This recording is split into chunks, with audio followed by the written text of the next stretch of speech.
Merci Monsieur le Président. Si l'ensemble de la délibération va dans le bon sens, je voudrais simplement peut-être signaler un oubli à Catherine sur l'action 1 où on cite les groupes de travail pour les emplois du futur, où on cite tout un tas de partenaires qui vont y participer. Et même si les 3 petits points ouvrent bien évidemment la possibilité, il est oublié les syndicats. Et les syndicats en matière d'emploi, il me semble que c'est essentiel pour le dialogue que l'on souhaite avoir. Et puis aussi peut-être m'étonner de l'enthousiasme, on va dire, d'une phrase qui a été indiquée dans la synthèse, l'enthousiasme des services, lorsqu'ils indiquent, peut-être un peu comme un slogan du MEDEF, trop de chômeurs, trop de postes non pourvus.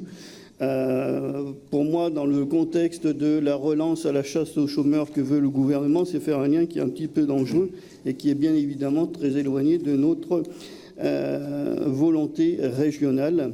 Le chômage n'est pas la responsabilité des chômeurs, évidemment. Cette délibération est aussi l'occasion de nous permettre de faire le point sur la destruction méthodique et organisée menée en ce moment par le gouvernement sur la formation professionnelle, qu'elle soit continue ou initiale.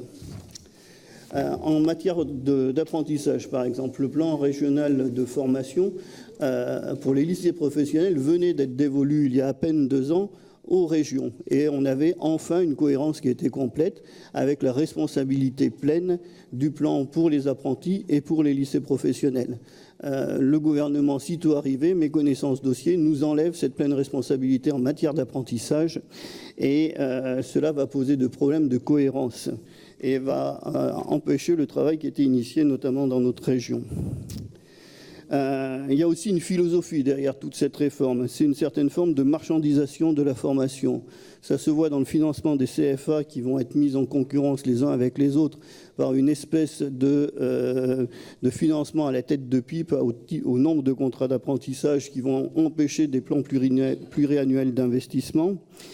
C'est aussi, par exemple, cette marchandisation, on la voit aussi dans la transformation des crédits d'heures formation, qui étaient en nombre d'heures jusqu'à maintenant, en des sommes d'argent, avec une espèce de petit gadget sur smartphone où on va pouvoir choisir sa formation, un peu comme on choisit une table de restaurant sur TripAdvisor. C'est juste enlever tout sens à la formation. Et ça se voit aussi dans le titre de ce nouveau plan.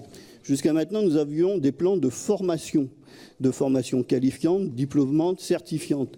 Nous passons maintenant à des plans de compétences et une volonté ministérielle d'aller vers simplement des formations de blocs de compétences, c'est-à-dire une ultra-spécialisation des personnes, alors même qu'on sait que l'adaptabilité est la vraie garantie pour évoluer et pour pouvoir s'adapter à l'emploi.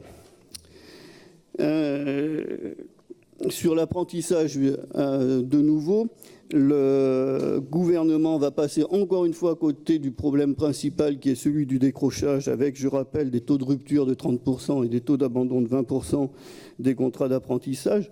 Ça peut même aller jusqu'à 50% par exemple pour les formations en CAP de restauration. Et donc ça, rien n'est prévu non plus dans ce plan. Il faut aussi s'interroger sur cette volonté de développer l'apprentissage encore plus vers des enfants de plus en plus jeunes, puisqu'à l'heure actuelle, l'apprentissage est possible dès 15 ans sous certaines formes de dispositifs. La volonté ministérielle est d'aller encore plus vers un âge plus jeune, en faisant sauter aussi tout un tas de garanties qu'il y avait, comme les autorisations à travailler sur des machines dangereuses qui seraient supprimées, alors qu'il y a plus de 11 000 accidents du travail en France sur l'apprentissage, et puis la suppression de l'interdiction de travail de nuit, par exemple pour les CAP boulangerie, c'est-à-dire autoriser des gamins à partir, par exemple, avec leur scooter à 2 heures du matin pour aller travailler et préparer la fournée du matin. Pour le lycée professionnel, il y aura aussi une conséquence puisqu'il y a la suppression de la taxe d'apprentissage. Et la suppression de la taxe d'apprentissage, je termine ma phrase, Monsieur le Président, si vous le permettez. Oui. La suppression de la taxe d'apprentissage pour les lycées professionnels, qui est pourtant si nécessaire pour leur fonctionnement, devra être comblée vraisemblablement par la région à l'échelle de la France et à l'équivalent d'un demi-milliard d'euros.